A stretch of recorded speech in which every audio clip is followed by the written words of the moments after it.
Assalamualaikum warahmatullahi wabarakatuh. Kembali ke teropong Wak Lebay. Awas, perangkap iblis. Kepada saudaraku seiman seislam,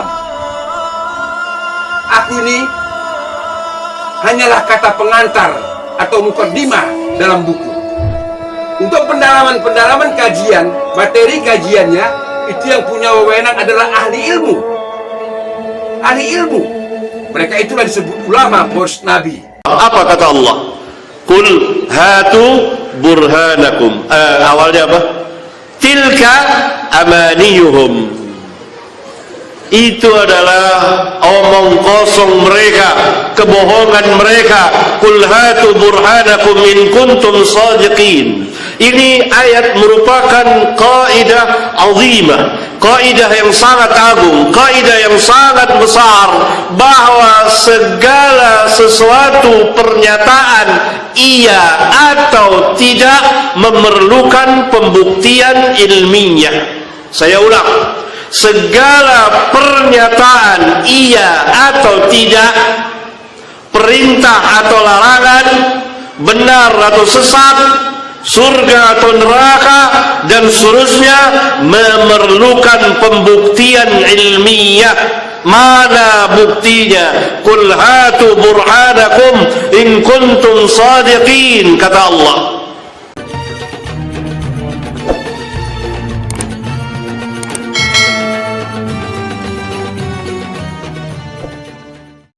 Abdul Hakim bin Amir Abdad tentang Imam Al-Ghazali.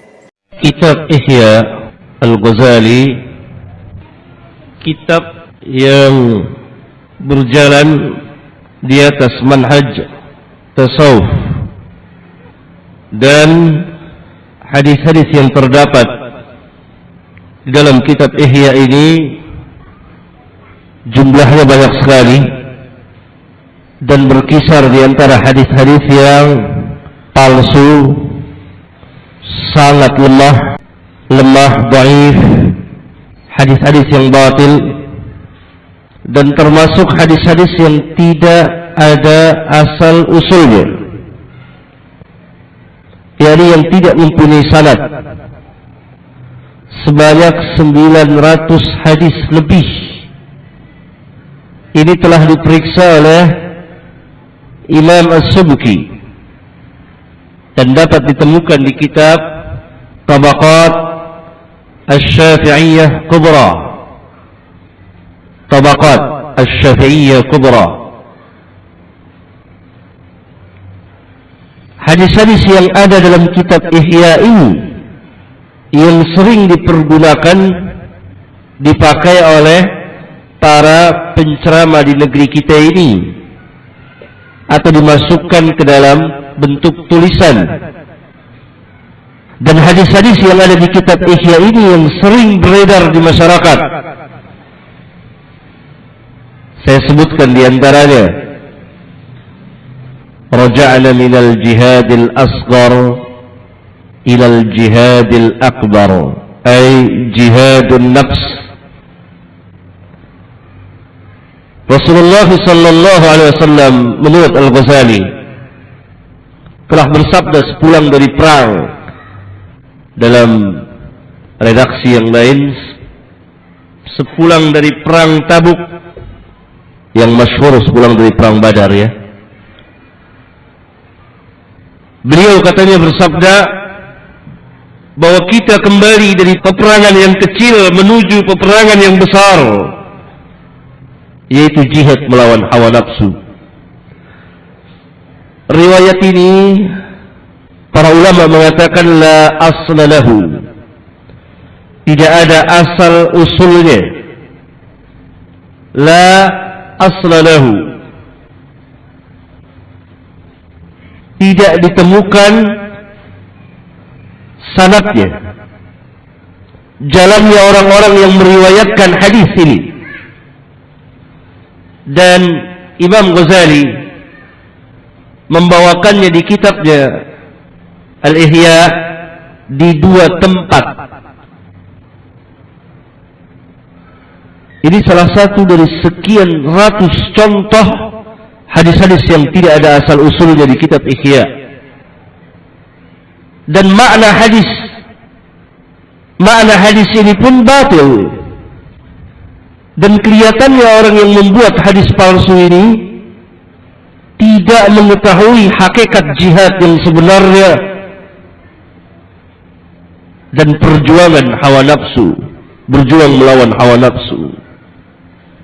Karena pada hakikatnya orang yang berangkat dari rumahnya ke medan jihad, dia telah menundukkan hawa nafsunya. Perang besar adalah perang jihad.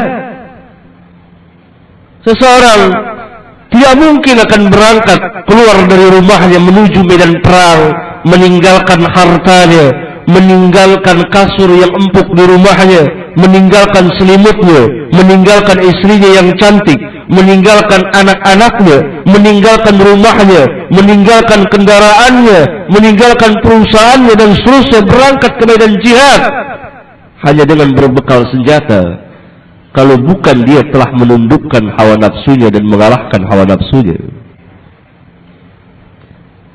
Maka orang yang membuat riwayat ini adalah orang yang paling bodoh tentang hakikat jihad dan hakikat melawan hawa nafsu.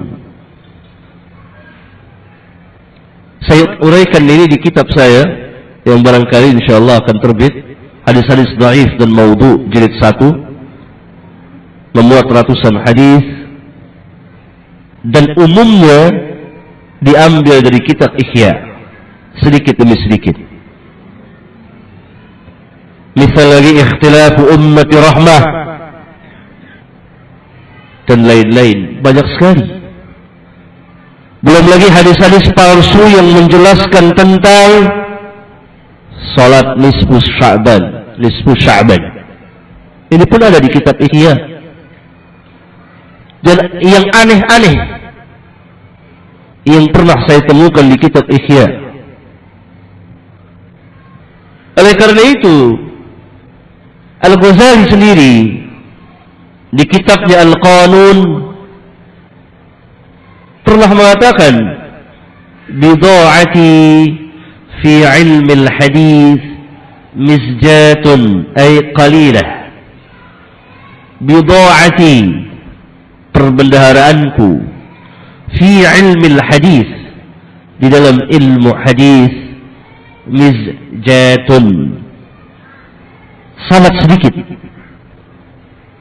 Pengakuan yang tulus bahwa barang dagangan dia, bekal dia dalam hadis sangat sedikit.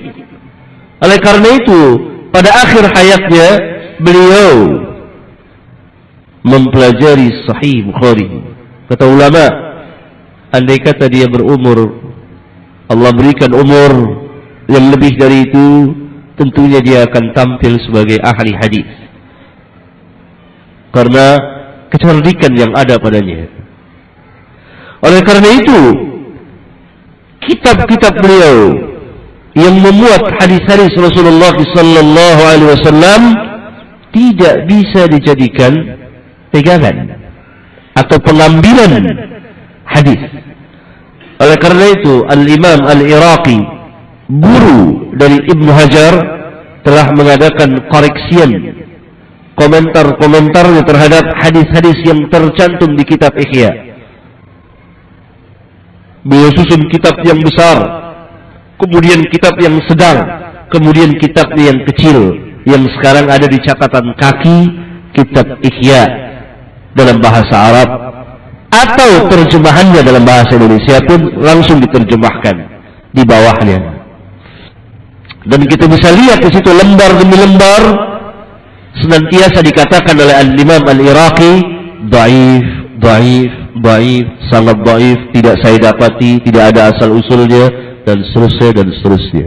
Ini kitab Ihya kalau hanya ditinjau dari jurusan hadisiyah. Belum lagi permasalahan i'tiqad, manhaj dan lain-lain. Kami ada menerbitkan sebuah kitab dari Darul Qalam, yakni Ihya Ulumuddin dalam timbangan para ulama. Terjemahan kitab kecil dan sementara akan keluar. Memuat belasan komentar ulama terhadap kitab Ihya dan terhadap Al-Ghazali. Oleh karena itu kitab Ihya tidak patut dibaca oleh kaum muslimin, istimewa mengandung hadis-hadis yang dhaif dan banyak yang tidak sah, banyak yang tidak ada asal usulnya dan penyimpangan terhadap akidah. وفقكم الله يباع كتاب في المكتبات وعليه تخفيض وله دعاية وهو إحياء علوم الدين للغزالي، فما رأيكم بهذا الكتاب؟ وهل للمبتدئين أن يشتروه ويقرأوه؟ لا، الكتاب فيه خلط بين الصوفية والعبادة، فهو كتاب ما فيه خلط كثير، وعلى مذهب الصوفية، لأن الغزالي تصوف في آخر عهده، أخذ مذهب الصوفية ولم يتخلص منه، ما عنده من النزعة العلمية والعبادة، لكن لم يتخلص من الصوفية، حتى قال تلميذه ابن العربي: إن شيخنا ابتلع الصوفية ولم يستطع أن يتقيأها، فهو غلبت عليه الصوفية. وكتابه إحياء علوم الدين هذا لا ينصح للمبتدئ بقراءته، إنما المتمكن الذي عنده بصيرة وعنده معرفة لا بأس أنه يقرأ فيه، أما غير المتمكن فلا يقرأ فيه، لأنه قد يقع في الأخطاء وهو لا يدري، فيه تصوفات وفيه أشياء من علوم الصوفية، وللعلماء رد عليه واستدراكات عليه. من أقربها رسالة للشيخ عبد اللطيف بن عبد الرحمن بن حسن، وهي مطبوعة في الدرر السنية، فيها بيان ما في إحياء علوم الدين من الخطر على طلبة العلم. نعم. Jelas informasi yang disampaikan ulama pewaris Nabi Abdul Hakim bin Amir Abdad. Terima kasih ya ulama, terima kasih. Kau telah memberikan pengetahuan kepada kami tentang kitab-kitab, tentang tokoh-tokoh ulama. Memang kitab Imam Al-Ghazali ini banyak dipakai, diamalkan oleh orang-orang tasawuf, orang-orang tarekat, makrifat, hakikat, sufisme. Banyak digunakan buku ini. Itulah udah dibongkar ulama pewaris Nabi Abdul Hakim bin Amir Abdad tentang buku yang ditulis oleh Imam Al-Ghazali. Ya, Imam Al-Ghazali orang baik, dia orang berjuang untuk baik, tapi nggak luput dari khilaf dan salah. Setelah diterangkan begini, tinggal kita letakkan itu buku, letakkan buku itu, letakkan, jangan lagi diamalkan. Itu aja kalau saya berpikir, kalau saya gampang, udah dapat penjelasan saya dari ulama pewaris Nabi Abdul Hakim bin Amir Abdad. Itu buku saya letakkan, udah saya letakkan aja. Saya cari buku-buku yang sahih lagi, terus mencari selagi masih hidup. Wassalamualaikum warahmatullahi wabarakatuh. Alhamdulillahi rabbil alamin.